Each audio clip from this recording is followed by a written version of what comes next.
Good evening, everyone.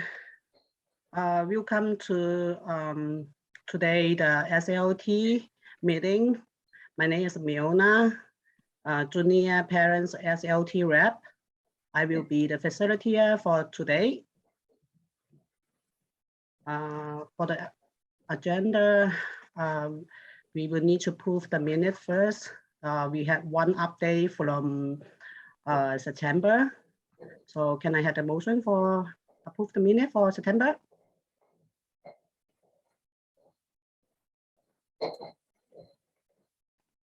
Yep, I have Tracy. Who's second? I have Sophia. Okay, so we're going to prove the minute for October. Can I have the motion?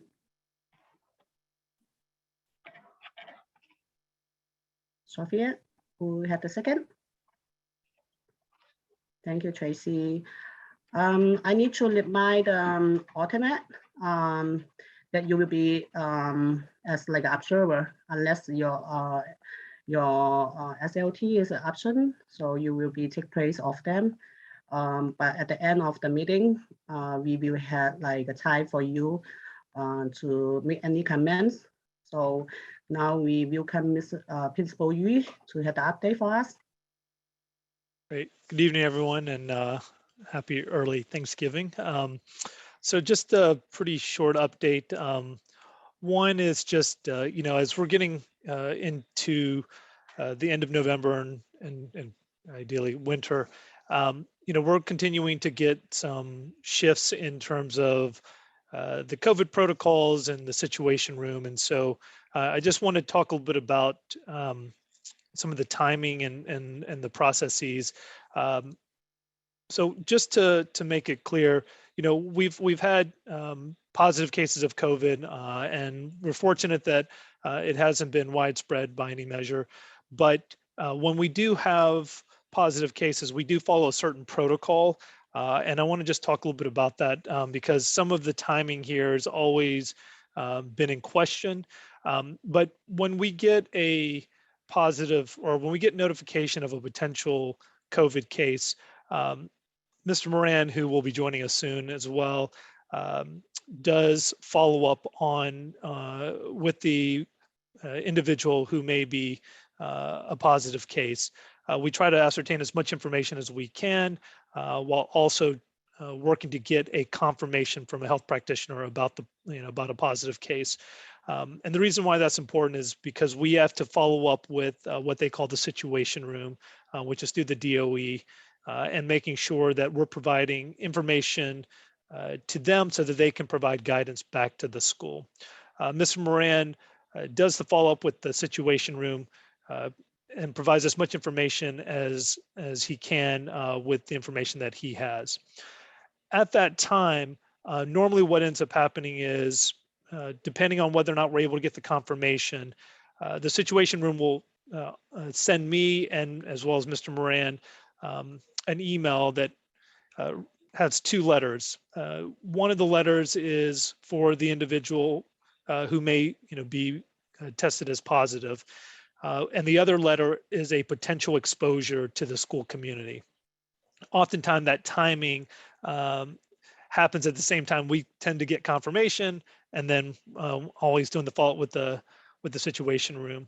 So this is why when we have these situations, there are often a number of letters that come to the school community, which can also cause some confusion. But when there is a confirmation of a positive case, Mr. Moran works with the situation room and goes through a variety of questions, particularly around trying to identify any close contacts. Normally what we would have done is after having the conversation with the situation room and trying to identify close contacts, we also do our part in terms of looking at our portal to see, again, kind of vaccinations of students and trying to determine and actually help the situation room. But effective December 6th, the situation room is actually going to do that work on our behalf, on school's behalf. They're going to look at the the portal, which has the student vaccinations, and being able to give the status back to the school. It's important to note here, just again, as we're working back and forth with the Situation Room, that oftentimes there is a lag of time. So as an example is when an individual provides us with the confirmation of a positive case, oftentimes that individual may actually reach out to staff or to teachers, notifying them. They do that on their own accord, but what that often does is create some confusion, because we don't do that until we get final confirmation from the Situation Room, as well as the letters that have to be sent out to various groups.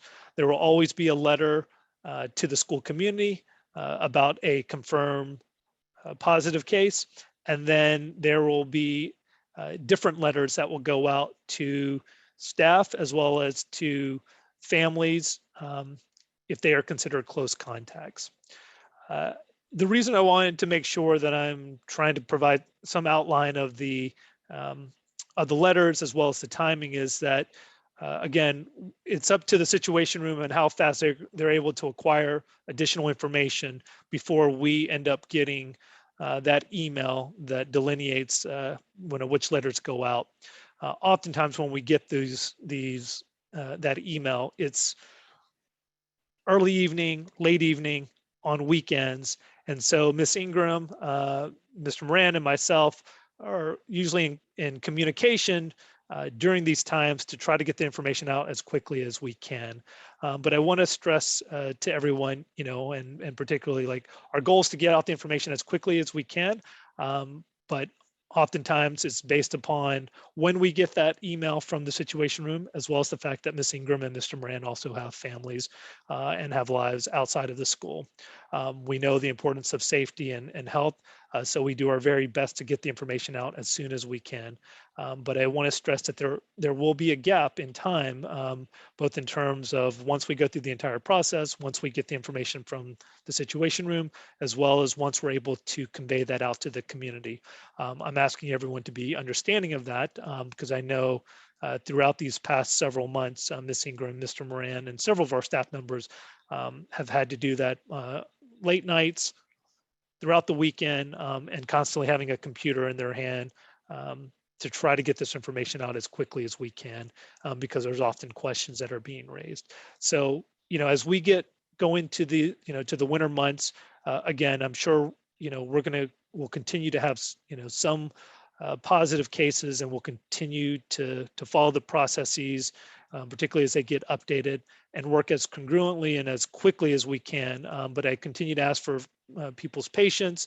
We understand, the importance of this. And so again, we don't take this lightly. We try to get the information out as quickly as we can, but also needing everyone to understand that this tends to happen, or has been happening quite a bit during the weekends and late evenings.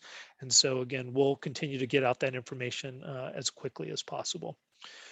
The other just updates is that, again, as we're going through, COVID and the pandemic and all the conditions that we're in, we're continuing to strive to have all the different events and things that we traditionally have done, pre-pandemic. We're trying to do that as safely as we can and trying to say yes to as many events as we can. But again, we're not going to be able to say yes to everything. But what's been really a delight is, again, the opportunities that we have been able to say yes to, like the event that we had this afternoon with Arista, hosting a panel of some, 4 alumni who came back to talk about the college experience, has been really nice to see, in addition to all the extracurricular activities that continue to happen. As we continue to go through the next several months, our hope is that conditions will improve and that we'll be able to, say yes to more activities.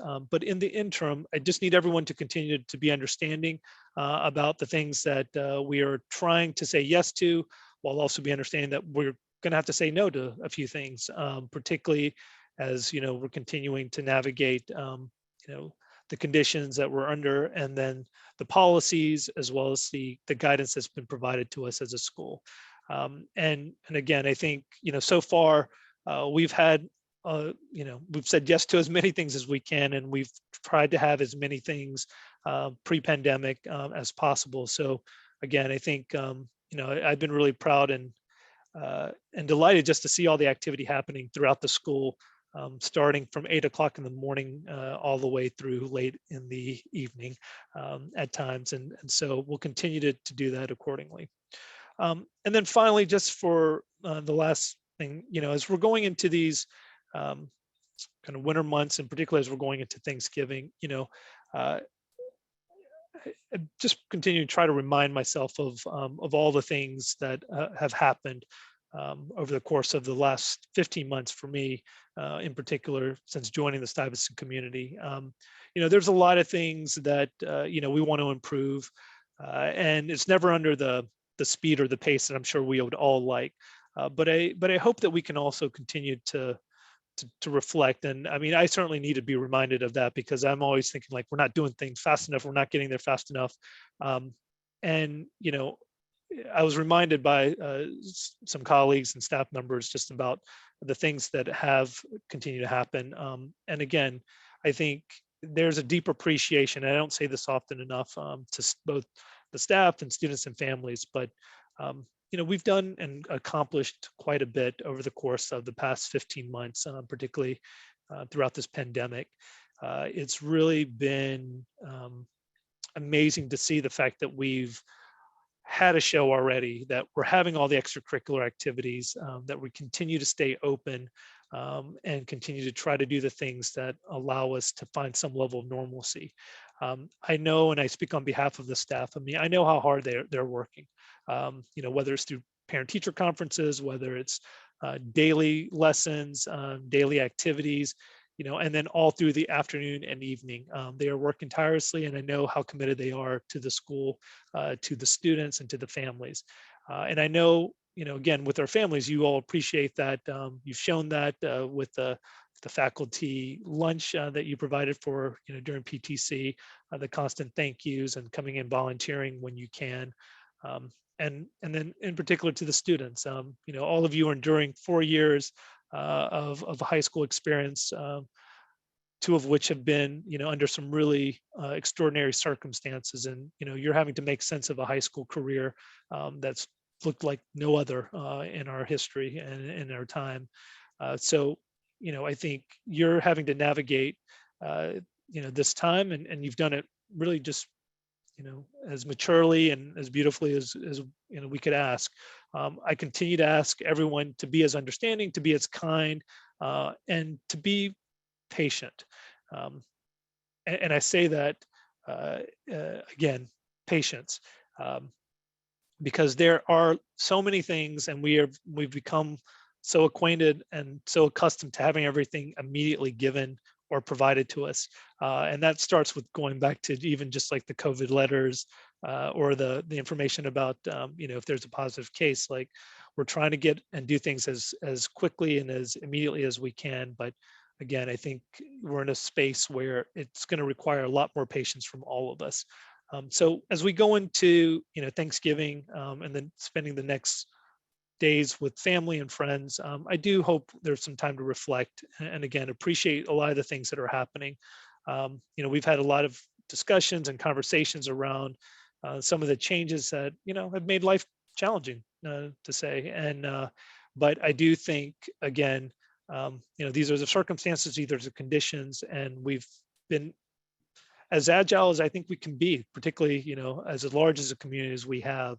And so, as you go into this and, the next 4 days, I do hope that there's some time to reflect, some time to rejuvenate. And, as we get back, at the end of November, and we spend the next several weeks to close out this calendar year, it will be a time to really continue to build the momentum, but also making sure that we continue to keep our spirits up. It's an exhausting time roughly around this time. And so if there's ways for us to continue to rejuvenate, we're going to need it. And then to continue to inspire and aspire for all the things that I know that our community is capable of. Thank you, Mr. Yu. We have Mr. Dave, hands up. Yeah, just want to circle back for a second on the minutes. I think we usually go around and see if we have the SLT support for approval after we have the second. So I was wondering if we could just do that to follow sort of the procedures we usually do for approval of the minutes. Oh, I thought we just need a second motion. It's not?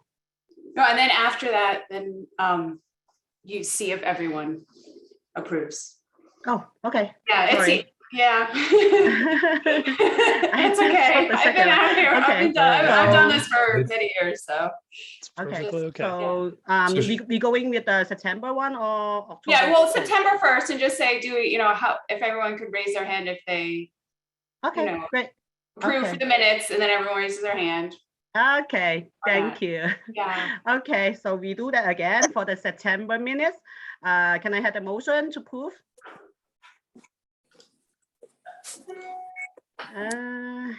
I motion to approve. Yep, thank you. So we move on to the October one. Can I have all the hand up to approve the minute? I motion to approve. Yep, thank you. Okay. So now, do we have any question for Mr. Yu?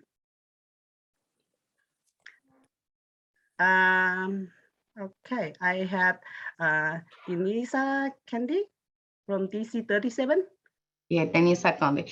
Hi, everyone. I don't know if we can find, because I didn't know Mr. Moran is going to be in the meeting today. So I want to take a small advantage to ask him some question and to clarify the issue of the headphones and why they cannot go out on their science and lab free, because this has been a little bit overwhelming for everyone, trying to explain to everyone how is it so, or send an email out to all the students, because this is almost the 4th month of the school and we keep telling the same thing. And Ms. Connie, can I just interrupt really quickly? We're going to get to that when we talk about the cell phone. So I just want a small space if we can touch this topic. That's all I need. yep, and we will, but it's going to come after the updates. Okay. Thank you.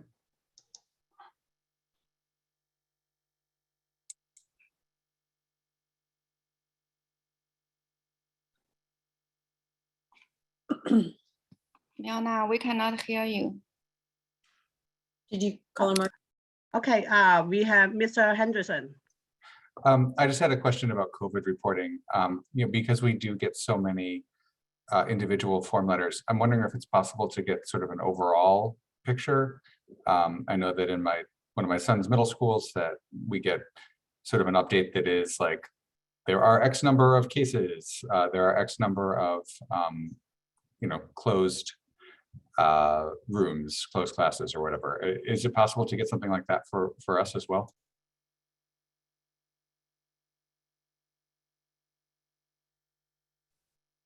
Oh, now you're muted. Sorry.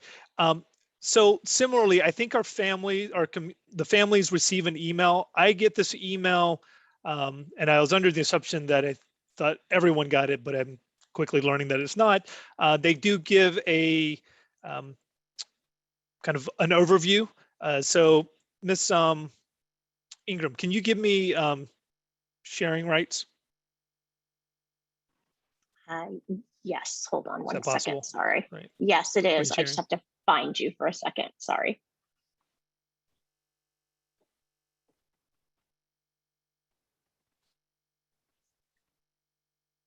You should have it now, sorry about Okay. that. Let me quickly show a screen really quickly.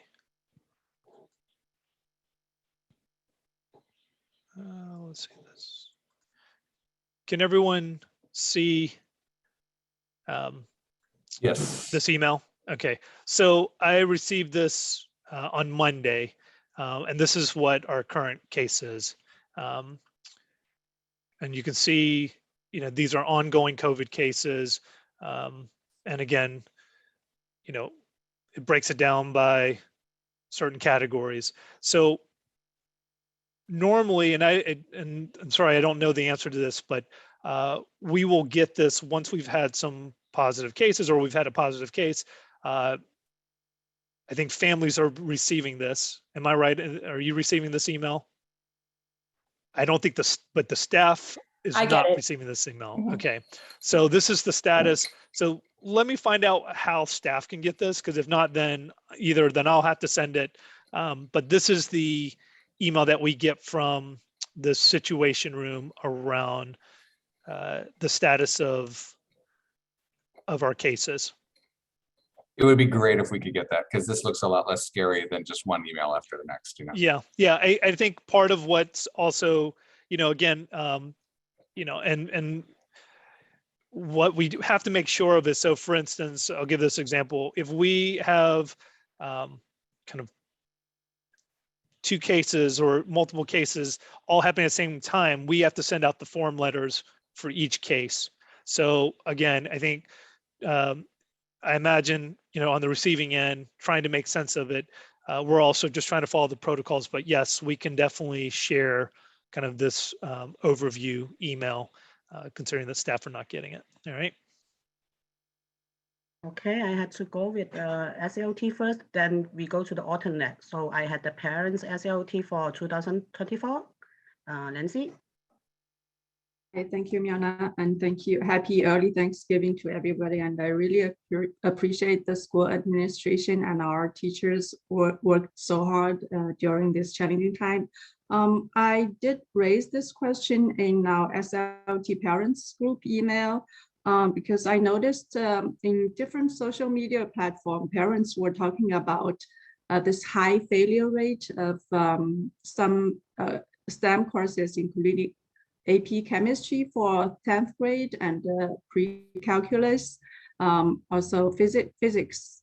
A lot of students failed and a lot more got very low scores as well. So I wonder if this topic has been discussed or whether we have tried to figure out whether there is systemic reason behind it, or should parents be concerned, or is there any solution to help our struggling students? Thank you. That's my question. So I'll answer it this way. And again, I think, if there are individual cases, of a student struggling in a certain class, we clearly want the communication to happen with the teacher about ways that the student can be supported.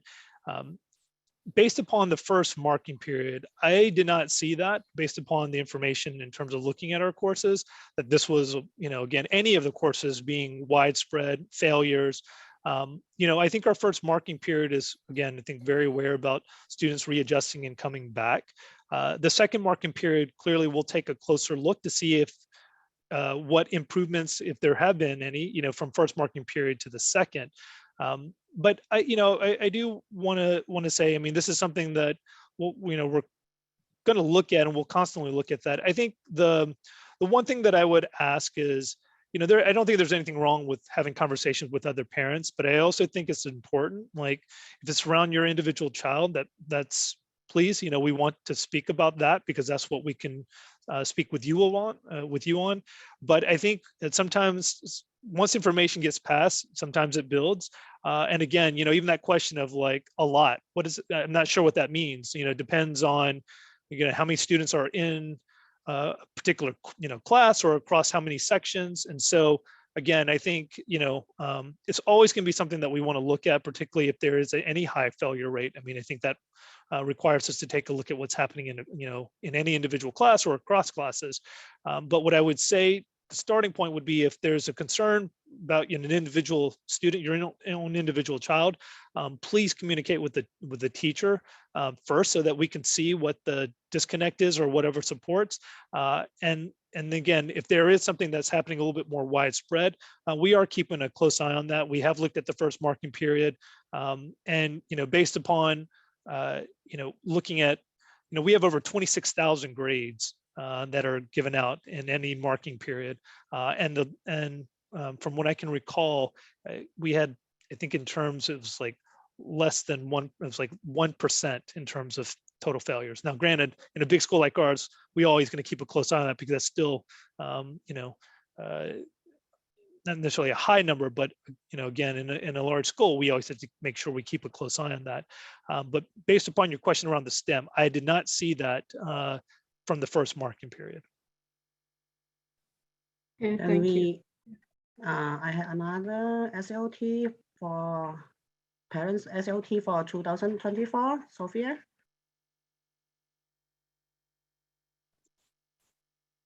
Hi, good evening, everyone. Yeah, and same as Lindsay, and I would like to take this opportunity to thank school administration, Principal Yu, and administrators like Dina, and also our faculty members for your hard work to keep to make this Stuyvesant a great community for students to learn. And also, I want to add this to what Lindsay just Lindsay just raised, because I've heard about the same kind of like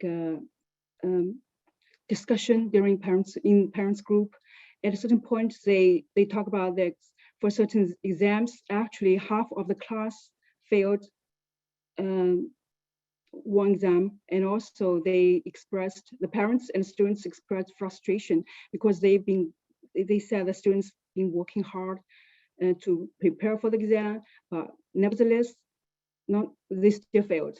So they're very frustrated. And also they mentioned that some problems they need to solve on the exam, they never actually got a chance to learn during the class.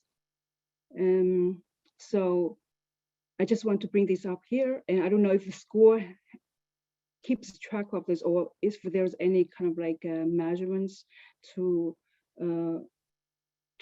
just take a look at of the certain individual class to see how this, how the students perform in certain class, and compare the performance of one class with the other classes of the same for same topic, but taught by different teacher.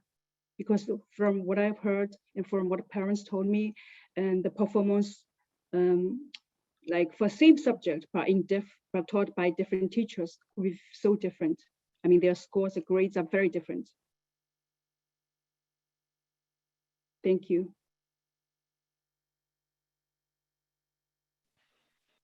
I mean, again, I think, we are looking across, both individual classes as well as across courses. Again, I'm going to go back to, if you're seeing some challenges or issues for your own child, please, again, communicate with the teacher. That's the starting point. And as administration, it is our job to take a look across the board. And as I may mentioned before, we're coming into the second marking period, and we're continuing to take a look at how students are performing. We'll continue to take a look and seeing if there is any, clear distinctions or issues, and we'll have those conversations with the teacher to see what's happening. But also, let's also recognize too, this is a challenging, STEM is challenging, and we know that not every student's going to perform as well. So, again, I do want to be mindful and, as well as considerate of the different issues that are being raised. But the starting point is, if there's an individual challenge, please start there, and then let us continue to examine what we're seeing across the board. Nancy, your hand up is from the last. Sorry. Thank you, Mian. I just want to clarify. I was talking about the failure rate I talked about was not the first marking period grade. It was in some specific assessment. So it was a lot of failure, and multiple students told their parents. So yeah, I guess it was one assessment or several assessments for different subjects, but not the first marking period score. Yeah, that's it. Sorry, I quickly just want to jump in and check in on time. It's 6:33, so we still have a few other constituency groups that need to present. Do we just want to do Dr. Moore and Ms. Metzler, and then we can move on? Yeah, for the alternate, you only have like 30 to 60 seconds to comment. So we go with Ms. Moore. Yeah, this is just to clarify the notifications that staff have been getting about the COVID I get an email on my Stein.edu and I get an email on my DOE for each notification. The only way I can tell they're distinct is because of the timestamps. And a lot of us were really confused because we didn't really know how many. And it took a while for us to figure out that it was 4 in 4 days. And so that status report that the principal showed, that's very different. And that's actually much more sort of comprehensive. And I don't know if you can share that with us, but I just wanted to make the point that we can't, it's like a little hard when they're coming and we don't know like if it's a redundant thing. And now that you explain the process, it's better, but just so you know that the way it's coming to us, we're really not sure exactly how many. We also don't know if they're connected. None of that is in the communication.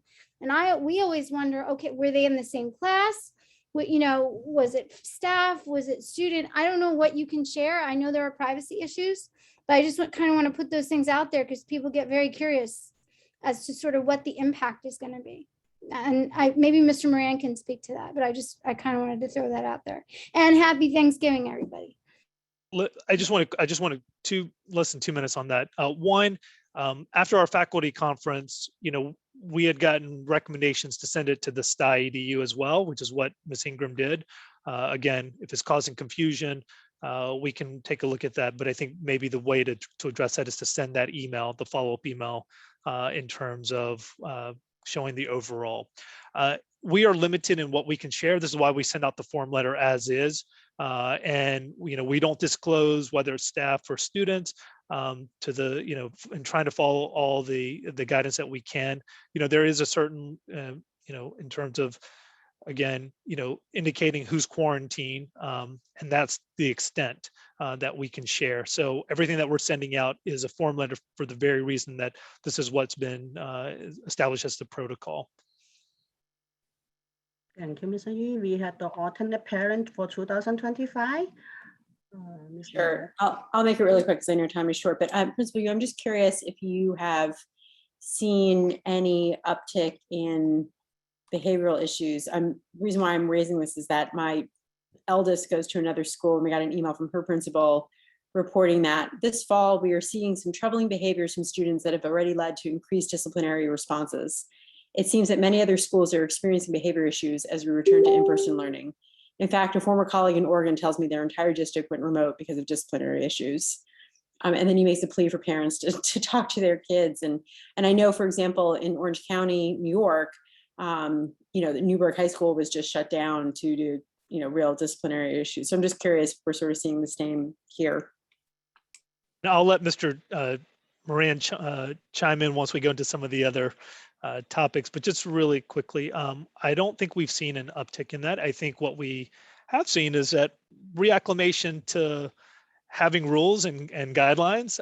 And I think it's just getting accustomed to that, but not in a way that, at least from what I've seen, in terms of requiring us to do disciplinary action. I think again, going back to where I started before, I think we have to get back to the idea that we are a community and that it's just not our individual selves. And so there are constant conversations around just continuing to follow policies and guidance as to the extent we can.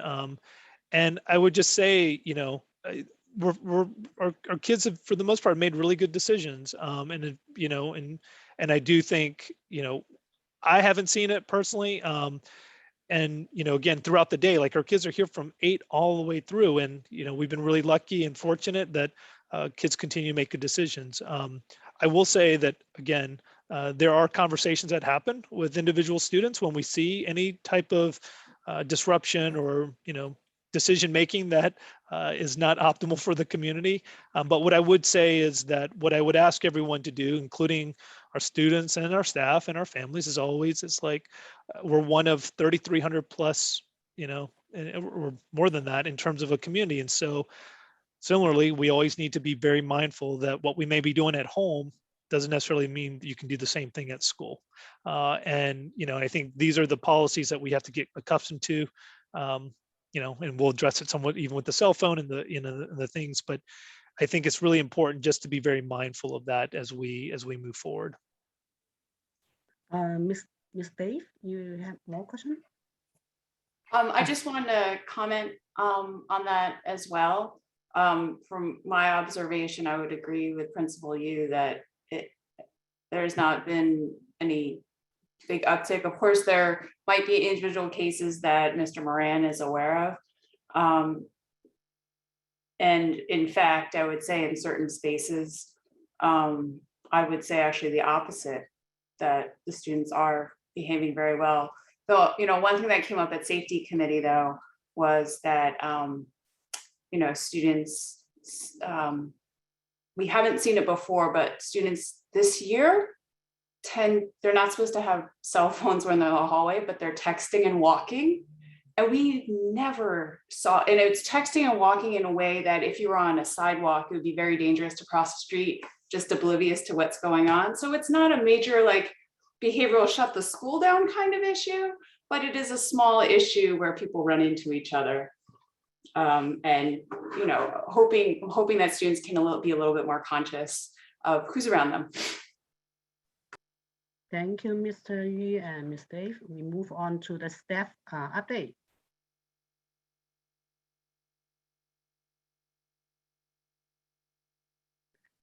May I ask? Yeah, that's fine. Staff update. Yeah, hi, I'm next. So from the staff update for the UFT, things that we've been working on since the last SLT meeting. One is a continuation of our measure of student learning committee, which is composed of myself, Principal Yu, and a committee of 8 members, including teachers and administrators. And in this past month, we had a meeting to decide what we call teacher level selections, which are selections for about 150 teachers. They had to be inputted into the DOE application, and teachers got those selections yesterday. Also, the consultative committee has been meeting. We were talking about planning for PSAT day, and also we've been talking about planning for our professional activities list a little bit for next year, get that ball rolling. And also the UFT has worked on giving some feedback on the staff portion of the Authentic Connection survey, which should be launched shortly. And before I sign off, I just want to give a huge thanks to the PA for providing lunch for our staff. It was really, really appreciated because it was a very busy afternoon. We can't thank you enough. And I also want to thank Brian and Dina and Principal Yu for working so hard on the weekends and the evenings, making sure everybody gets the COVID communications and everyone is informed. And it takes a lot of work outside of the school day. So thank you. Thank you, Ms. Dave. Next, we have parents update. Hi, everyone. I'm Connie Sue. I am PA co-president. So usually Alex will be here, but he's away, so I'm filling in for him. First of all, happy early Thanksgiving. Thank you for all the efforts you have put in this school year to keep our students safe and to deliver a close to normal school experience, which we all missed last year. So we understand it has been very challenging, and we want you to know that we do appreciate all you have done and hope that we'll continue the partnership with all the constituencies to better support this community. And we had a very successful faculty reception last week. Thank you so much for to everyone who helped. Although we would love to have a sit-down reception like what we used to have, and we're happy that we were at least able to have the opportunity to offer our gratitude on site through grab and go. So hopefully next spring we could do this in the way that we usually would do.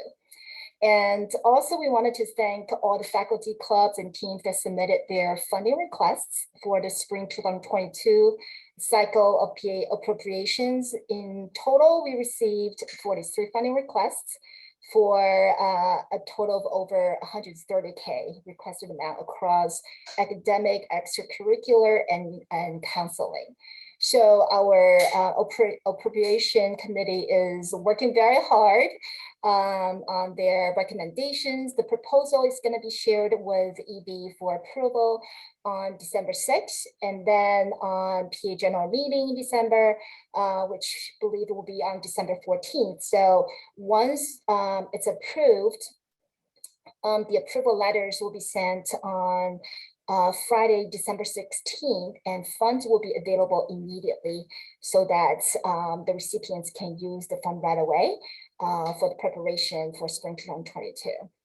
And in order to support the funding needs of our school and students, we heavily rely on the money raised through annual appeals. So we are making progress, but we do need to work more on this one.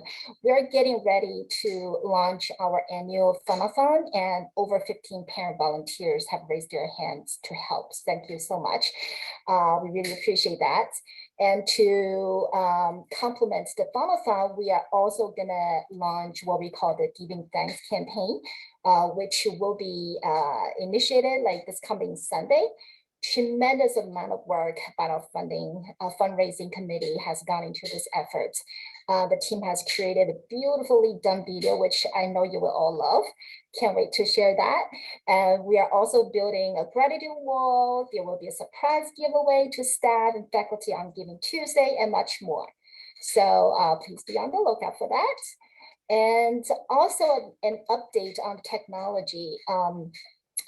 At the beginning of November, when we had that sophomore parents workshop, we were able to do this in a hybrid mode. While the presentation was given to the parents in the theater, remote parents were able to watch the live stream from their home. So this was made possible by the great partnership between our PA Technology Committee and Dana and the school technicians. It's really a perfect example of how collaborative this community is. And Alex and I just can't say enough how proud we are of you. Thank you so much. I believe Stuyvesant is probably the only high school that has successfully tried this, so really proud. In December, we're going to conduct our EB meetings in hybrid mode.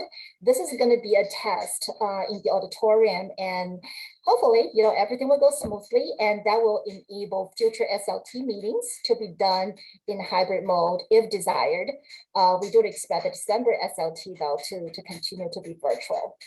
The general PA meeting in December will also be hybrid. Our goal is to create the opportunities for parents to socialize with each other before the meeting starts. This will be a good value add because we do have parents asking, whether we can have the opportunity to talk to other parents in person. So this is where we see, that could happen.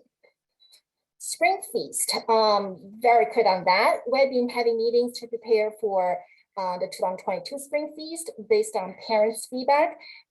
This time it's gonna be mostly in person with some virtual components, and we'll have some more details to share soon.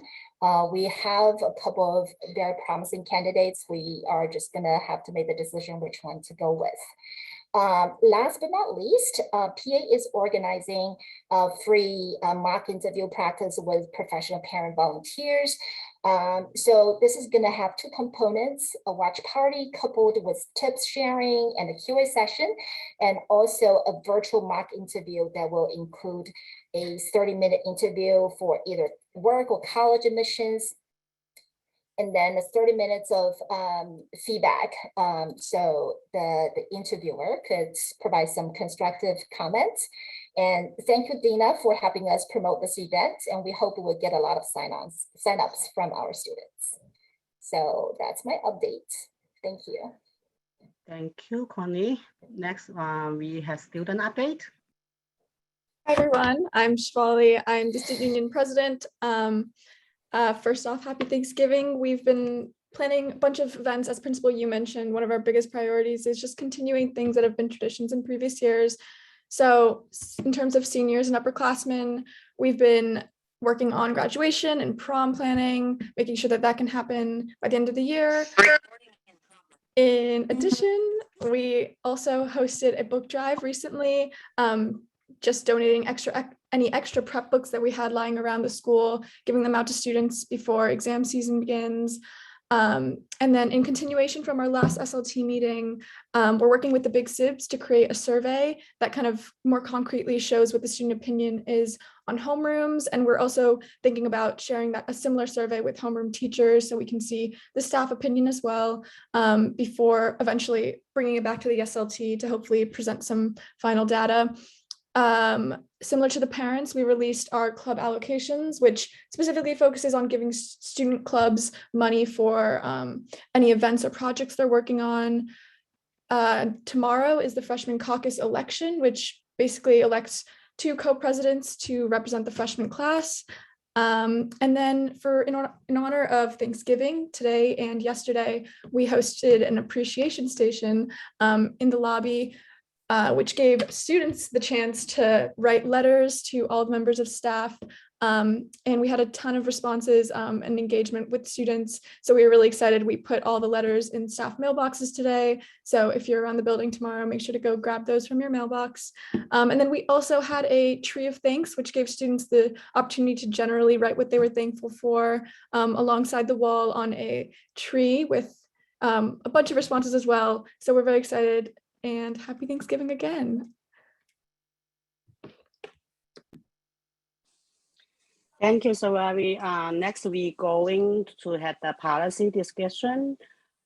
First, we had Miss Singh, sorry, I'm so sorry to interrupt. I very quickly want to mention that we should probably decide a timing for the next meeting for SLT. We went over that. We skipped over that in the beginning. I believe last meeting we had discussed the possibility that we could be in person next month. I don't know if Ms. Ingram or Principal, you have any updates on that. Otherwise, we may agree on sticking to 6 p.m. virtual.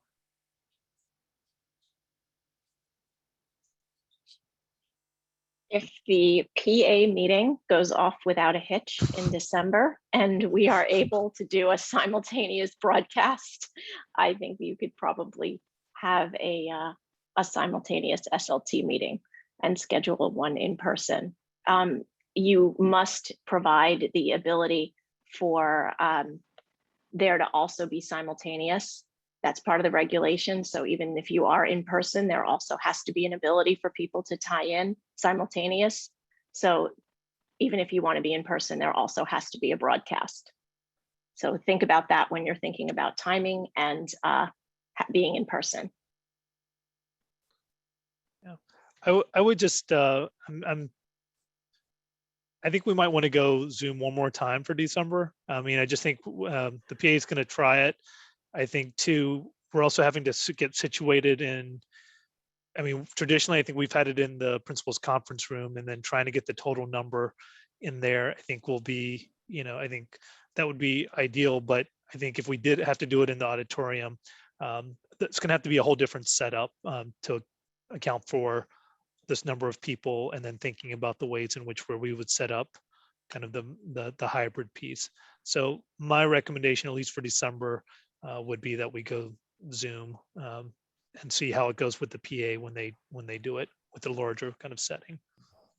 We'll share our findings and learnings from our ED meeting. Is everyone fine with sticking to 6 p.m. or the other option, I guess, was 3:45, but I think most people preferred 6 p.m. last time. So should we do the poll? Or just like everybody agree with, maybe you can raise your hand to see whether you agree with 6 p.m.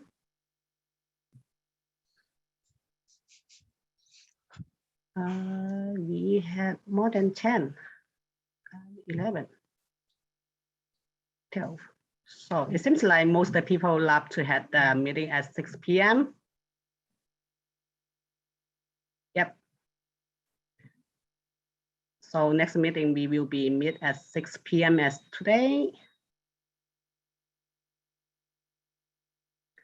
Okay, next we go to policy update and discussion. First, we had the cell phone, headphone discussion with the AP, Mr. Morgan. Oh, sorry if I pronounce your name wrong. It's all right. Good evening, everyone. First, I wanted to just address the question about behavior, and Stuyvesant kids are great. So and not much of a story there. I think the biggest thing is with our return from remote learning is students being aware of the rules and our policies, and then remembering that they're now again a part of a school community. So in other words, it's not just them in their living room. That, you know, we're 400 students, 200 plus staff members, and sometimes rules and policies are in place to make sure that everything runs smoothly. So remembering that we're one of many again, I think is a point that we can all kind of reinforce. But as far as behavior, you know, Stuyvesant kids show again and again how great they are. So no concerns as far as changes in behavior. The cell phone policy was created in a subcommittee of the SLT a couple of years ago. That policy has not changed. It is posted on the school website. It is in the student handbook. A student not being aware of it, you know, ignorance of the rules is not an excuse. I think that, you know, obviously, like I said, coming back after a year and a half, a lot of students have some catching up to do as far as expectations in the building. And we also recognize that this year is very different as far as expectations in the classroom, use of technology, Google Classrooms and things like that. We're also asking students when they come in to use their phone to log in and do the health screening every day. So we do, you know, we are asking them to use their phone regularly. The one thing that we really are enforcing and will continue to enforce is the use of headphones in the building. And I say we continue to do that because it's, to me, that's a major safety concern. Our evacuation protocol, we use the PA system. Students have to be able to hear announcements. If we are evacuating, fire alarms go off.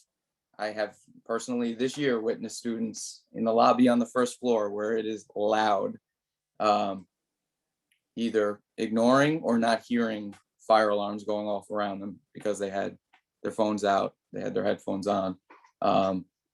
Considering that we allow students to hang out throughout the building, that's a major issue to me. So we're going to continue to address that with students.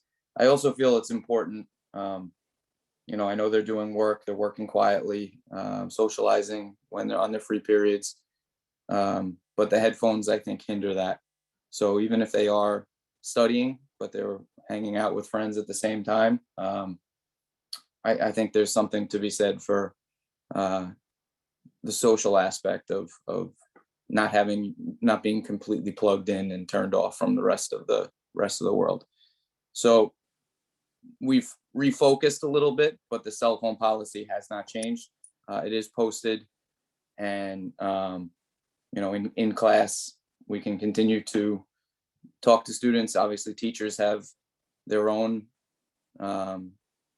rules for in-class use of electronics. Sometimes they use it for lessons, sometimes they don't want to see them. But in the hallways, you know, we have pretty clear expectations for what we want students to do. The other, I guess, policy that I was asked to speak about today is the lunch policy and students leaving for the building during lunch. And I think this also is a little bit of a learning piece for students who might not be aware of all of the ins and outs, but also maybe not fully aware of the privileges and things that are afforded to them that most New York City high school students do not have. We're one of the few schools that do allow students to go out during lunch.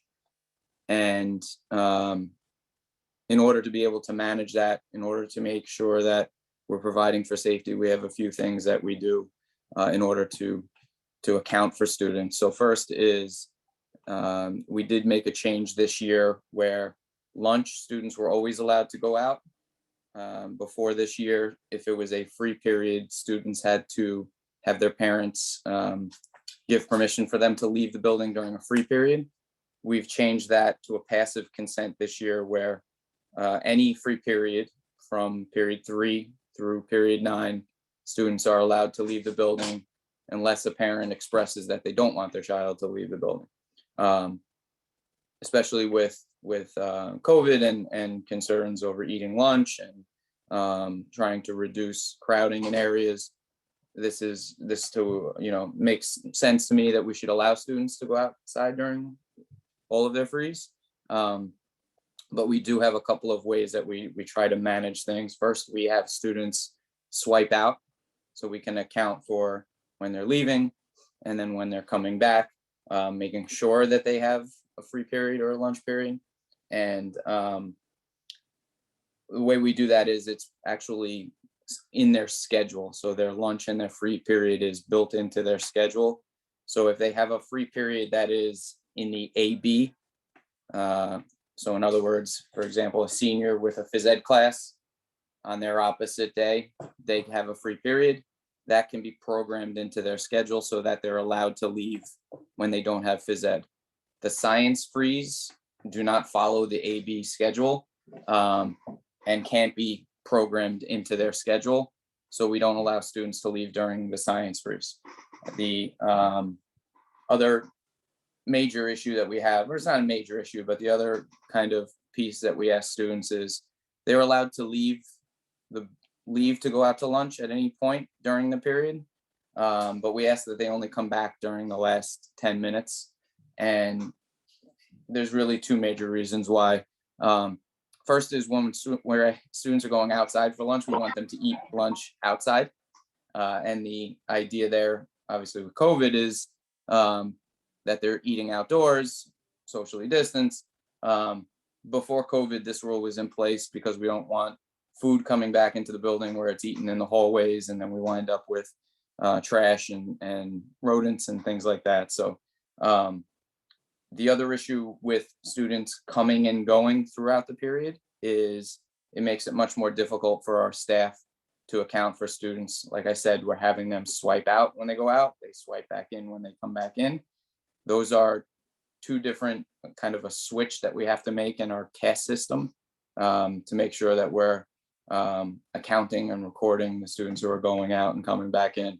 And for school safety and for our school aides and staff members who are at the bridge during the lunch periods, to have students coming and going at the same time, to me, creates too much of a traffic issue and then another safety concern with potential of somebody coming into the building that really shouldn't be there. So that is kind of our reasoning for why we have those policies in place. And I do, obviously we want students to continue to take advantage and go outside, especially now. But I also want students and parents to kind of also appreciate the freedoms that they have, because it really is not typical of most schools. And there is staffing and work that has to go into keeping something like this running. And so that's really the main reasons why we have kind of those policies or those procedures in place for the out to lunch privilege. Thank you, Mr. Moran. I had parents from 2025 T. Yeah, any question? Yes, I have two questions need to clarify here. One thing is for go out lunch, and if I remember correctly, it is only before the 5 minutes the students can come back. That's why we heard that it's a long line and students were late for classroom because it's only 5 minutes. But just now, Mr. Moran said it's 10 minutes. If it can be 10 minutes, I think that will be very helpful for the students. Another question is about the cell phone policy. Sorry, I'm new parent here, so I don't know the policy before, but I heard my son say that sometimes they have to use the phone in class for class because they don't have textbook this year. So they have to go over something from the phone, and sometimes they write something, they have to edit their work from the form. So I think that will be an issue also because when kids can use the phone in the class, they can always do something else. That's my concern. So thank you. The use of any electronic device in the classroom is completely the teacher's discretion. Okay, so if it's part of instruction and the teacher allows it, they can absolutely use their phone in the class. What we're referring to here is for students in use in the hallways, making phone calls in the hallways outside classes where testing is going on, or playing music in the hallways and potentially disrupting classes, or wearing headphones. Those are the issues that we're most concerned with, not the use in class. Thank you. We have Tracy here. Yeah, thank you, Mr. Moran, for giving us this update and explaining the policies. I have questions regarding, again, about lunch. So, so some of the students have concerns if they go outside, but then they want to use the lunch period to do some homework, and then so instead of spend the time to really enjoy their lunch, they decided to stay in the building, especially when the weather is getting cold and stormy.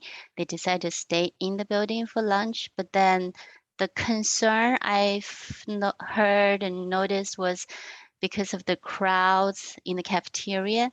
So some students are not very comfortable going in, and then they saw other students who were loud and without mask and not so much of a social distance. So that's an issue. I just heard some students like they decided to skip the lunch just because of that. So here I'm asking is two questions. One is there any possibility for the building to open up more space in the winter?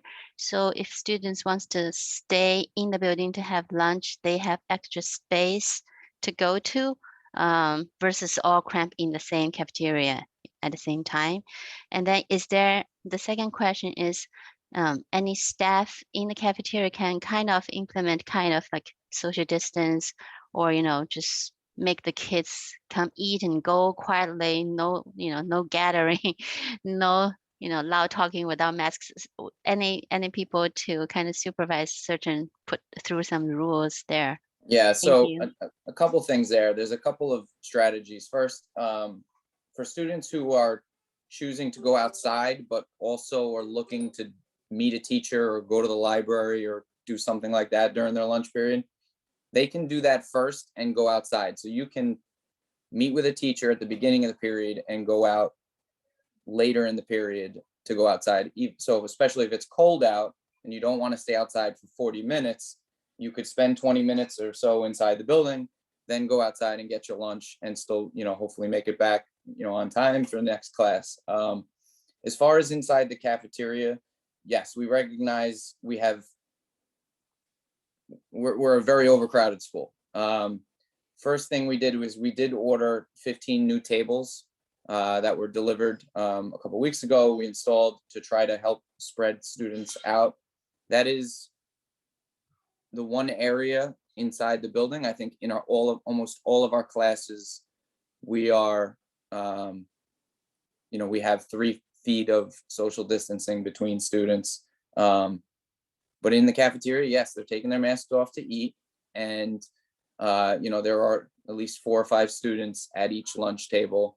So they may not be socially distanced. They are not socially distanced because with your mask off, it's 6 feet, right? So that may, come into, when we're doing close contacts, that may come into account. We do have staff that are inside the cafeteria. We're asking, obviously, students to do their best as far as cleaning up after themselves, wiping down tables, things like that, but they have to be able to take their masks off to eat. So we're not asking them to put their masks back on while they're in the cafeteria. And they are going to be within 6 feet of one another inside the cafeteria. That is the one area of the building, I think, that when we're doing determining close contacts is one of the biggest kind of weaknesses that we have. I think we've been lucky so far when I do interview people who have potentially close contacts, is if they are going outside, it is a tremendous help as far as determining close contacts. I hope that the weather cooperates, but I also understand that when it gets cold out, students may not want to go outside to eat. As far as space inside the building where we can have more places for students to eat, we've looked into this, we've talked about it. It really doesn't exist. We can't put cafeteria tables in hallways. That would be violating the fire code. And all of our spaces are utilized, including the theater, almost every period, every day. Our band, chorus classes use the theater. We have other classes that are using the theater in the lecture hall. Our acting classes using it 2 periods a day. Our Mr. Minor's film classes are using it 2 or 3 periods a day. The theater gets used for instruction and really isn't a space where we could use for having students eating. Plus, you know, the wear and tear that the space would have, considering we have, you know, we have carpeted floors and padded seating. So it's really not ideal as far as an eating space. But we have looked into alternate places for students. The cafeteria is going to continue to be kind of something that we have to keep our eyes on, but we do have staff supervising it, and we are trying to come up with ways. But other than building another floor or 2 on top of the 10th floor, I really haven't come up with any yet. But yeah, hopefully that answers some of your questions. Next, we have Dr. Morrow. I wanted Can I just interrupt? I think there are 2 SLT members first. Yeah. Oh, sorry. We had the student Carol. Hi, thank you. I just want to talk about the cell phone policy really quickly. So I think that one of the qualms of the student body about the cell phone policy is that, like, as it exists right now, the phone must be shut off and out of sight anywhere that's not in a designated area. And I think that, I think this causes a problem because it's so broadly standardized that some students end up getting their phones taken away and some students don't. And that really depends on, like, if you know the dean or which dean is walking by in the moment. And I think that if there was a way that we can make the cell phone policy a little bit more specific and a little bit more, like, much more explicit what rules are being broken. So for example, if students are using the phone while they're moving down the hallway, or if they're moving in the staircase, and if they're not stationary, or if they are, on the phone while classes are going on, I think that these are, like, specific instances where the phone really shouldn't be used. And I think that if we made it more explicit in the cell phone policy about exactly which rules concerning the cell phones shouldn't be followed and which ones will result in you getting your phone confiscated, I think that this would make it so that it's a lot more equitably enforced, because there are less students breaking such, like, explicit rules. And I think that the student body would definitely benefit from that, because there are so many instances where we have to use our phone. Like, as you said, when we walk into the building, we have to use it to show the screening. And many of our teachers send us emails throughout the day. Our parents are texting us throughout the day. Like, our time is on our phone. Everything's on our phone these days. So I think that there are specific instances where phones should never be used. Like I said, when people are moving in the staircase or if they're on the phone. But I think that if that was made more explicit in the cell phone policy, I think it would benefit both the deans, who have to, confiscate almost hundreds of phones a day if they're just confiscating all the phones they see. And it would also help students, because then it's not being inequitably enforced between different students. So Nev, I think the point you bring up is a good one about the instructional spaces. Okay, so we're going to kind of separate this from headphones, right? Because we don't want to see headphones anywhere in the building. It doesn't matter which part of the building you're in. But if it's talking loudly on the phone outside a class where instruction is going on, which is happening, okay, more frequently than I think any of us would hope for. If students don't recognize that that's something that they shouldn't be doing, then the phone needs to be confiscated, right? Because what happens then is teachers and students are complaining that it's impacting instruction. So the cell phone policy, I think, is pretty clear about the places in the building you're allowed to be.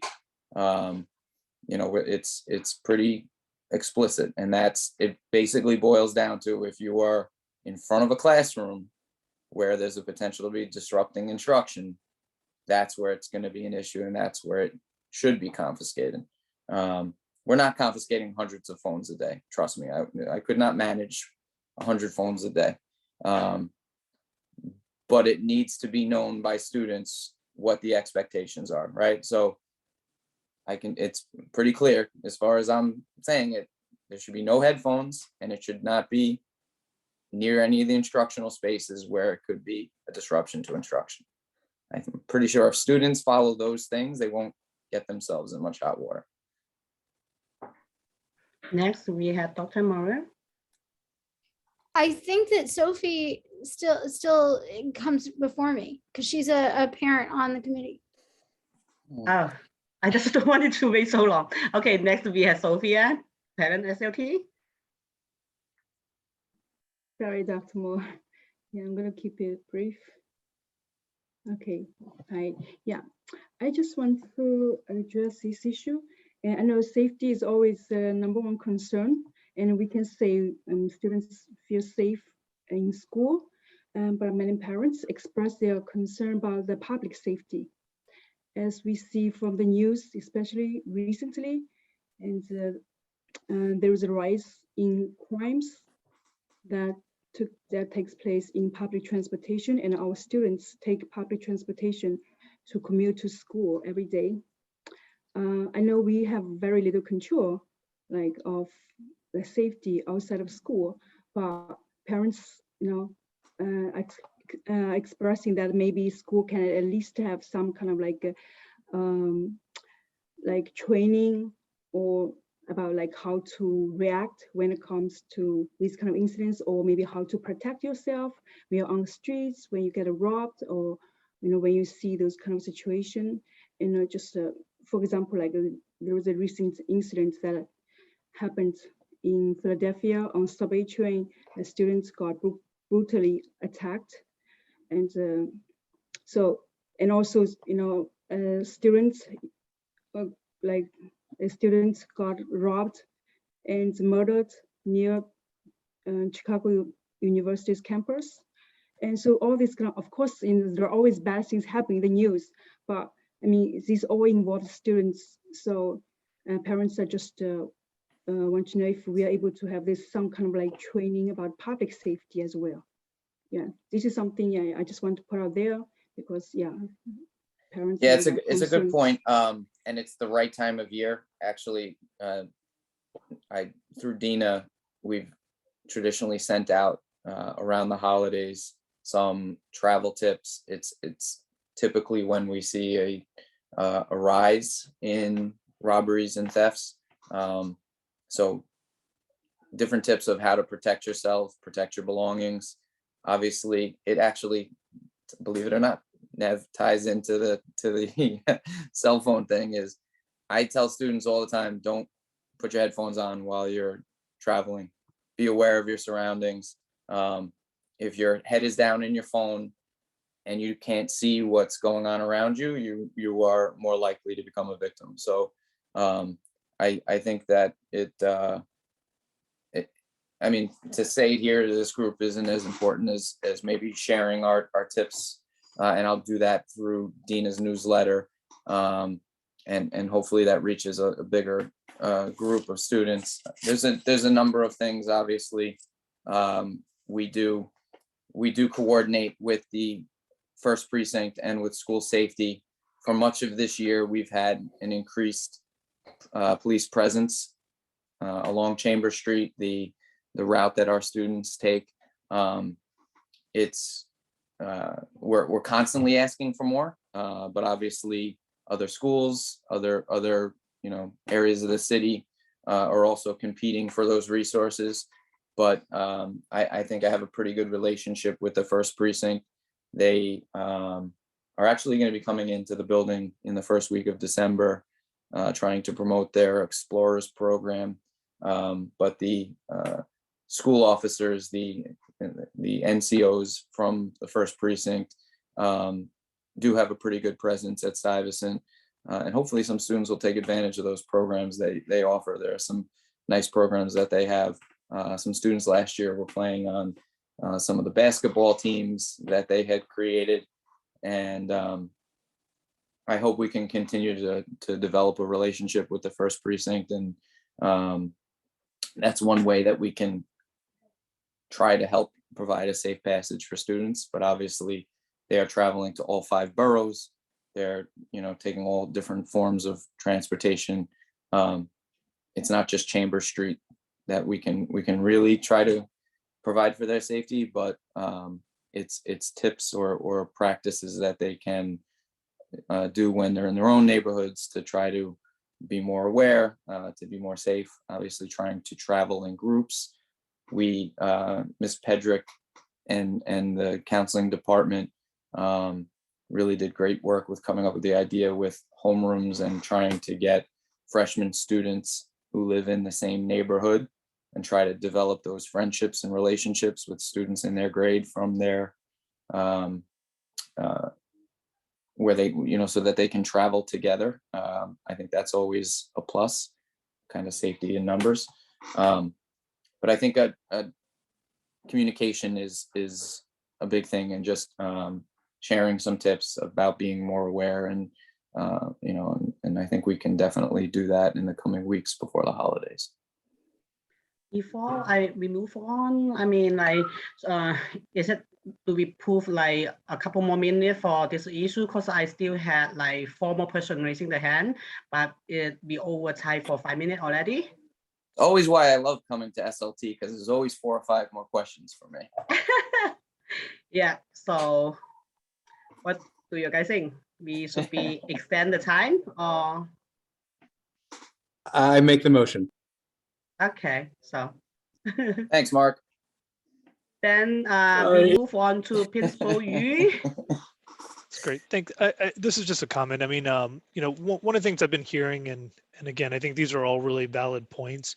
The reason that I wanted Mr. Moran, and I know sometimes, he's the messenger, and sometimes the individual who has to make some of these decisions around safety. We want to be as equitable as we can. We want to be as fair as we can. We want to accommodate as much as we can. But the fact of the matter is that we're bound by limitations in terms of staffing, energy, and effort in trying to get to all of these things. So, I want to continue to stress, when we do one thing, it takes away from something else.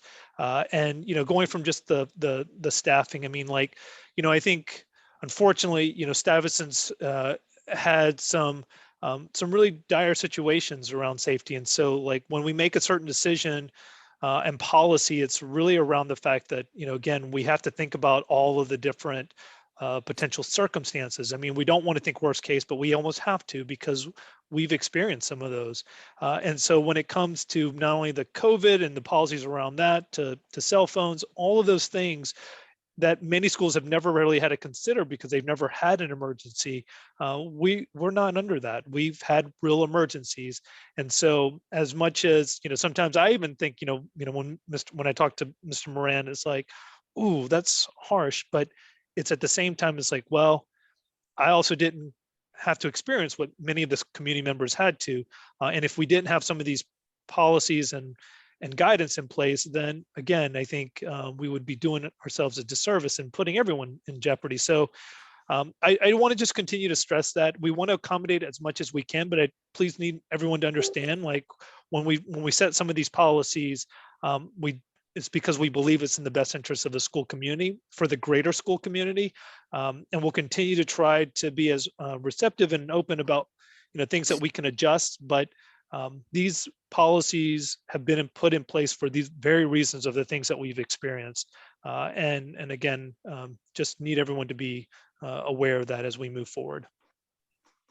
And to say Next. thank you to Mr. Moran too, because oftentimes he hears some things that are not necessarily a thank you. Next, we had Connie. Thank you.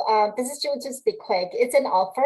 So Mr. Moran and Dina, if you need any help to translate the safety tips into the languages coming in this community, just let me know. I'm sure we can find parent volunteers to help support the effort. And we'll also be very happy to partner with you to spread, to promote the message, to make sure to raise the awareness. So that's it. Thank you. That's, yes, thank you. Next, we had student Ryan Lee. Hi, everyone. Thank you. And thank you, Mr. Moran, for coming. And I just want to do a little commenting on what he kind of said. So I think on behalf of the students, like, we definitely agree with the fact that, like, you know, if you can, like, using cell phones, if it's distracting, is obviously not allowed and something that shouldn't be tolerated. But the issue lies in the fact that instructions in which that enforced effect are very unclear. As I quote from the policy on the Stuyvesant website, any cell phone that is seen or heard in the hallway or the classroom without permission will be confiscated. And I think that opens up a lot in the sense of, like, what constitutes as distracting and what specifically can students not do. And I think with the fact that, like, with the current modern era and the massive use of cell phones, that lies in a lot of really unclear ways of the enforcement of said policy. So I think, am I muted? No, I'm good. Sorry. Ryan, I think if someone is quietly texting or quietly reading something on a laptop, it's not an issue, okay? If someone is talking loudly on their phone as they're walking down a hallway, that is potentially distracting, right? I think, you know, policy is intentionally vague at times because you can't account for every little nuance, right? And the policy would be 20 pages long and it still wouldn't cover everything that potentially could come up on a day-to-day basis. But I think it's, you know, it's easy for us to kind of agree here to say, if students, you know, has a speaker and is walking down the hallway blasting music while instruction is going on, that's probably going to be distracting, right? If, you know, if your cell phone is ringing in the back of a class during a Regents exam, yeah, that's going to invalidate your test because that's the state rules, right? So a lot of these things that are in place too are kind of preparing students so that they don't make a mistake that could potentially not only get their cell phone confiscated, but have other consequences as well, right? I think nobody is, you know, going around looking to take a phone out of a student's hand if they're quietly studying on the half floor, okay? But if they're listening to music, if they're wearing headphones, if they're walking down the hallway, talking to their parents on the phone and screaming into the phone, because these are all things that happen almost on a daily basis, okay? I'm not making this stuff up. And I think it's important for everyone, including students, to kind of recognize and understand that we can't allow that to just happen without any response, okay? And if we can come to that kind of an understanding, first of all, I think for students that haven't been in the building in a year and a half, but even for if you were to speak with students who graduated a couple of years ago, we have adjusted a lot as far as the electronic use policy. And part of that was out of the pandemic and out of necessity. Part of that is recognizing that times are changing, and part of that is students' connection with their parents and with their classes and all of those things.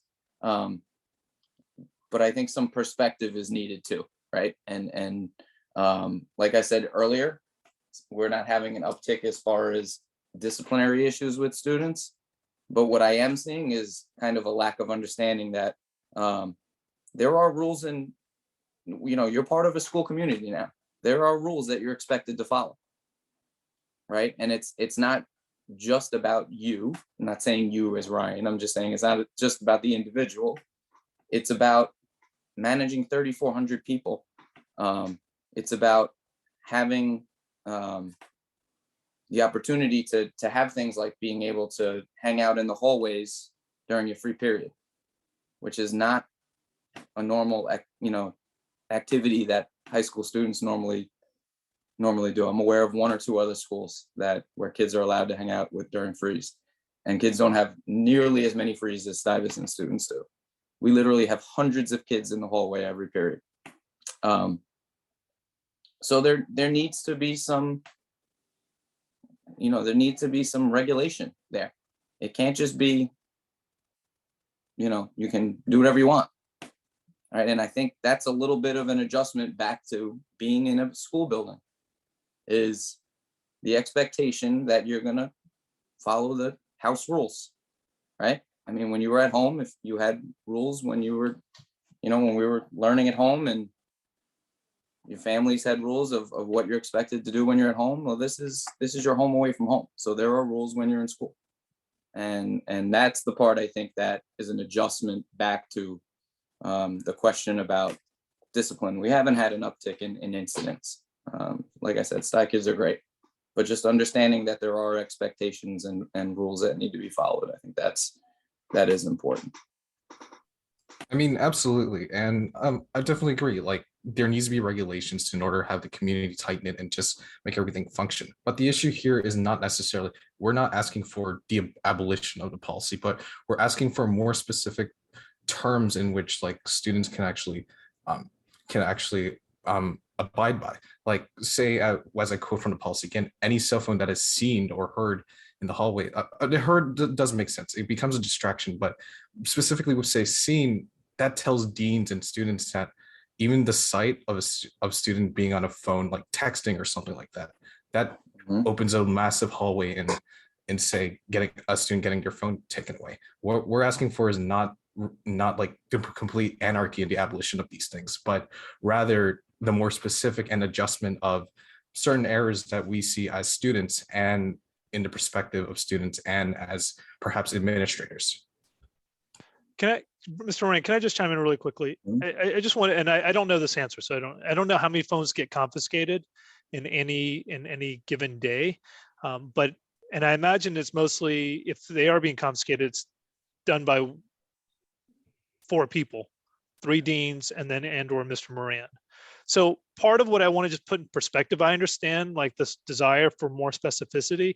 What I would first ask though is, the question is, how pervasive is the confiscation? And then 2, we're talking about most likely 4 people who potentially would be confiscated. There could be more, but I think primarily that. And then secondly, if the phone is confiscated, then,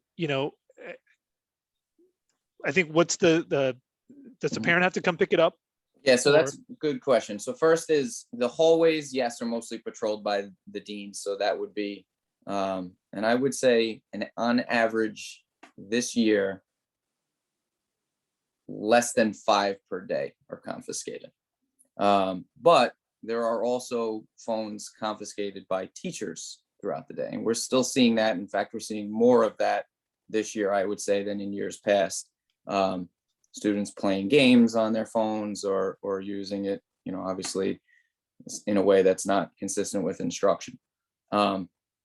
We also have within the policy a warning for a first offense, meaning the first time your device is confiscated, it's returned to the student at the end of the day. So that kind of takes away any misunderstanding there may have been, any confusion about the policy, because then when you come to my office at the end of the day, you're having a discussion with me about why it was confiscated and what the expectations are. You're getting it back without penalty. And to me, that kind of should carry a lot of weight as far as, we can have confusion no matter what we write in a policy. There will be confusion. There will be students who say they didn't know. But the fact that we return it to students without penalty the first time should go a long way to everyone kind of feeling like, okay, we should have a good understanding after that conversation about what the expectations are. And it is not, Principal Yu, it is not a widespread issue. So I do feel like it's kind of being beaten to death here a little bit, but it's not nearly as pervasive. I think if anything, it would be conversations about use of or misuse of cell phones in class, because obviously that directly impacts the student's instruction and ability to do well in that class. Okay, we are 20 minutes late. So the last question, we move on to Dr. Moray. Hi, can I, if Mr. Moran can give a clarification on what I should do when the child is looking at the phone and walking into me, and I have to say, I have to really literally say, hey, and stop the child. And this happens to me every day. It probably happens to me about 4 or 5 times a day. I know, I understand, I get that mentality, but I don't get why it's happening in the hallway. And I'm not the only one. Ms. Davis brought it up.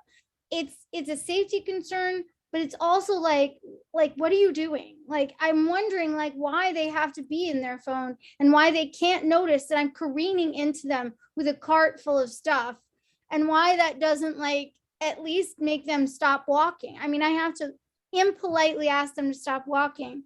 And I know that sounds angry, but I'm really worried someone's going to walk into me. And students have walked into some of my colleagues in the past, like a freshman and wanting to get to class on time and that type of thing. But this is happening now with the phones. They just don't even know I'm there. I mean, I know I'm small, but still, you know, they really should kind of know that like there are people there, you know. So, and I'm yeah, just wondering what we should do. That's all. Yeah.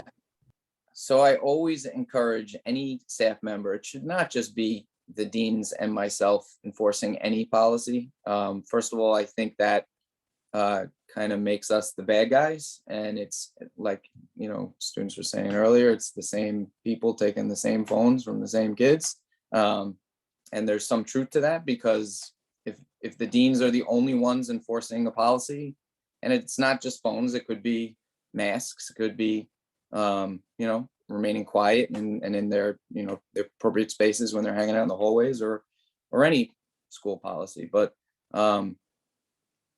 that may lead to some confusion with students, right? If 20 teachers walk by while a kid is playing music, I'm just going to use an example, you know, walking by with a boombox, and 20 teachers walk by and don't say anything, and then the dean walks by and confiscates it, of course the kid is going to be confused, right? So if there's, you know, I mean, obviously if they're just texting and they bump into you, maybe that's just a conversation, Dr. Ned. And if you know, if it continues to be an issue, if that student, and confiscate the phone, let them have a conversation, let them have to come down to my office and talk about it. If it's really you know, an issue where you feel like, you know, this student is not getting it. But I think if everyone helps to, you know, to remind students about our policies, I think it's only a good thing. It's not a bad thing, because then it's not so confusing and foreign to them when a dean stops them. And maybe they don't even know who the deans are, right? I think that's part of it too. And Ryan, maybe that is some of the confusion as well, is, you know, we all don't have great institutional knowledge of the building yet. You know, I don't know students the same way that I normally do. Students don't know the staff the same way they normally do. So it's kind of a crash course when you bump into myself or one of the deans in the hallway, and maybe you don't even know who I am and who is this guy. So I get it, but at the same time, you know, there are expectations. So, but yes, I think we can all just kind of chip in. I think that would be helpful. Okay, thank you, Mr. Moran. Then we move up to CEP annual goals review. I'm not going to make this too long. I sent the preliminary goals for the CEP. We sent that out. There are 4 kind of areas of concentration.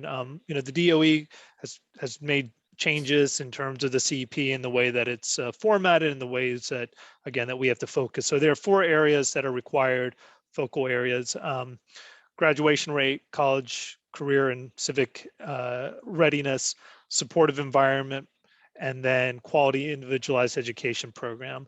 So we have to create goals, and the timing's been a little bit off just because of COVID, where we had to set some preliminary goals actually in July, August. And so there are 4 areas that we're looking at in those particular areas, and then the superintendent will, it's given feedback on it, and then it will be made public in December. But the graduation rate, I just want to quickly go over. We're looking at the current cohort, and we get data on kind of graduation progress of each of the cohorts. And then in particular, our senior cohort, we want to make sure that the majority of students, if not all, are progressing towards graduation. We do have a subset of students, a very small subset of students, for a variety of reasons, who have not progressed in terms of being able to meet graduation requirements. And so we're keeping a close eye on them to make sure that those individuals will be able to continue toward their progress for graduation. So again, you can take a look at the numbers in particular around that cohort, and specifically, going from the number that are currently not on track to really minimizing that number, so that we can make sure that, again, we're continuing to provide support for those students. The college, career, and civic readiness, one of the things that we've been looking at is around, again, our AP work, and in particular, and just again around student performance. This has come up a few times. This is not to say that we want to continue, in terms of overemphasizing AP, but we do know that this is important for students and families and our staff, and so we want to make sure that our students are performing as well as they can. So over the past 5 years, we've had roughly around an average of 95% of the test takers, or of our students, who are scoring 3 or above on the AP exam. So we want to continue to maintain that. And again, I think particularly under these conditions, we've asked a lot of our staff to make adjustments, and I feel very confident in their ability to continue to make the decisions they need to help our young people continue to do well. And I believe and confident in our young people that they'll do things they need to do to perform as well as they can. So this is around making sure that students are going to be positioned to do as well as they can on our AP courses and our AP exams. The supportive environment, this has clearly been an emphasis at our school, particularly around mental well-being and overall well-being. And so, as we made mention, and Ms. Daves made mention earlier, because of some different initiatives that have been going on throughout the school, we're finally getting to the place where we're going to be able to administer the Authentic Connection survey and be able to use that information to look at our institution and the changes that we need to make or can potentially make. We're planning on sending out the survey out to students. Ideally, once we come back from Thanksgiving. We've had a number of different kind of requirements, whether it's the DESA screener to, again, other things that have been kind of pushing things back, but we want to make sure this is at the forefront. We've been working with Authentic Connections to get the surveys ready. We are going to administer to both students and staff. It is computerized. Both students and staff will be able to do that on their own time. We're going to, ideally continue to encourage that, both students and staff complete the survey, because it will help us look at our institution as opposed to individuals. And I think, again, it will, what's great about the Authentic Connections survey is it comes with guidance around the things that we have under our control, that then again, when recommendations are made for some potential changes, they're realistic recommendations, because they're things that we can actually control. And then finally, the area of concentration is around our individualized education program. I made mention that we hired 2 full-time special education teachers. This has been an area of emphasis all across the district and the city, and now also with Stuyvesant. And so, you got to meet Ms. Coleman and Mr. Lee, who gave some kind of an overview around special education. But this is something that we want to continue to make sure we're stressing, that the students who do have IEPs continue to get their supports and services, and really making sure that we're doing our piece to make sure that they're meeting their goals and recommended and getting their recommended programs and services. So, again, these are the 4 areas that were required of us, and these are our goals. All of it is until August 2022. So again, we do that because there are still potential graduates, after June, and so we go through the end of August to try to meet the goals, and we'll continue to monitor progress, or we will monitor progress once these are finalized with the superintendent. Thank you, Mr. Yu. We go into the last item in the agenda. It's for observer comment.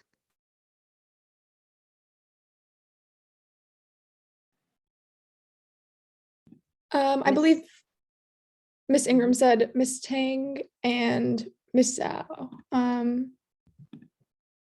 Miss Tang, I believe you have the ability to mute. Yeah. Okay, thank you. Thank you for allowing me to speak. My question still comes to the lunch arrangement. Can you hear me, right?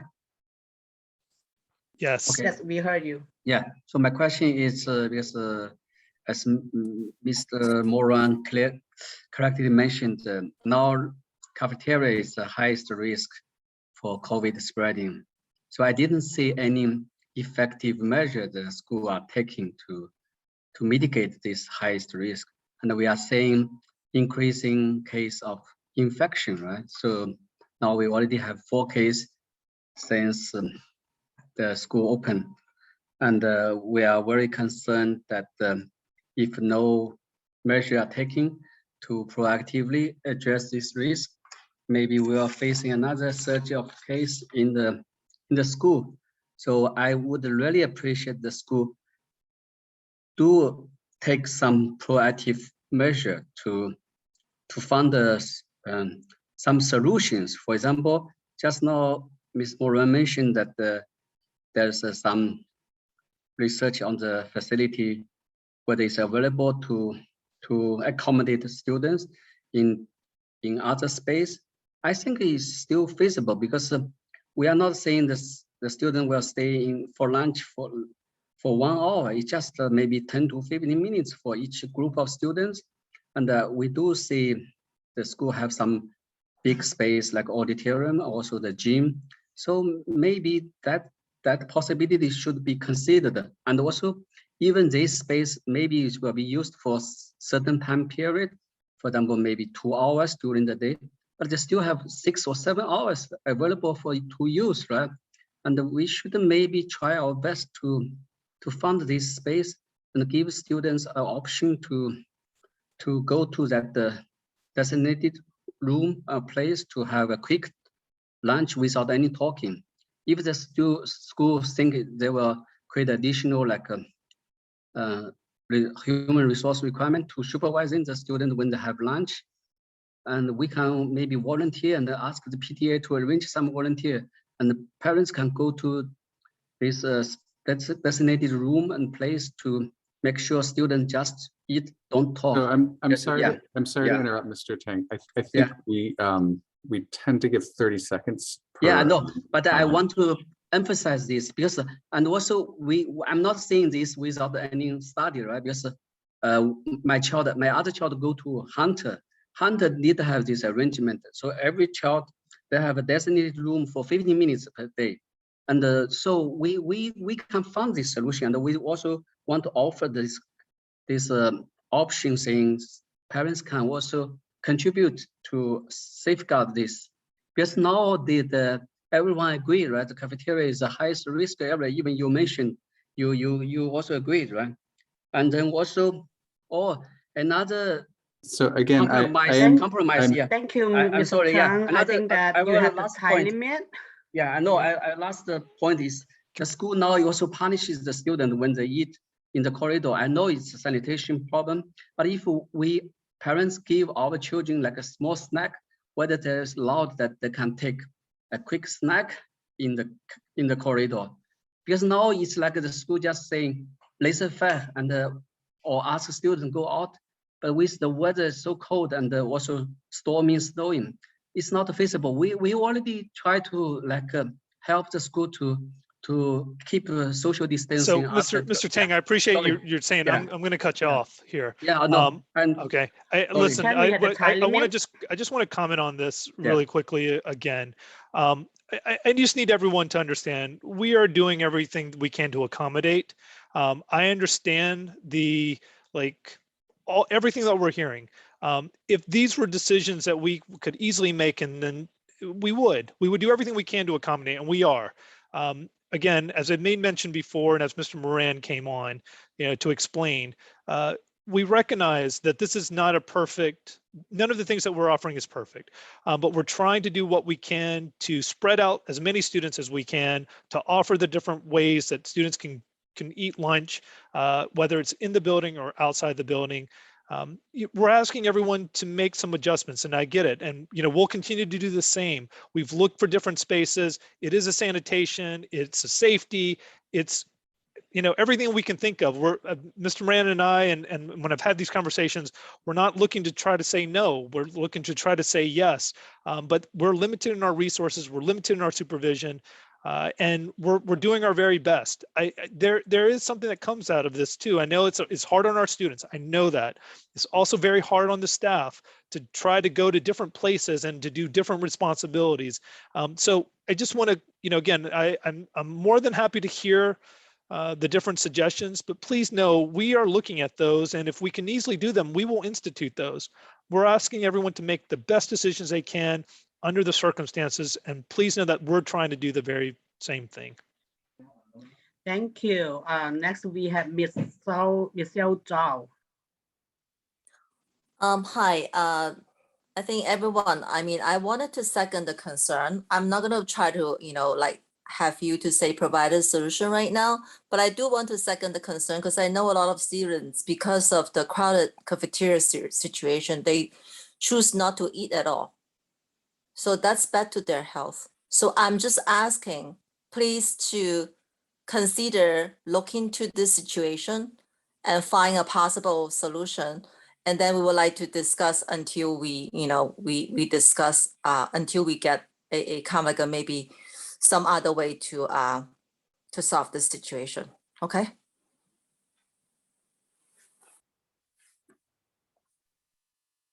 Okay, Mr. Yu, do you still have anything want to say or any comment? No, I don't have a comment. Okay, it's 7:51. We'll go over all the item in our agenda. And I will say happy Thanksgiving to everyone. Enjoy your holiday. We see you next month in December 21st. Thank you. Bye-bye. Happy Thanksgiving, everyone. Thank you. Bye, everyone. Bye, everyone. Good night. Bye, everybody.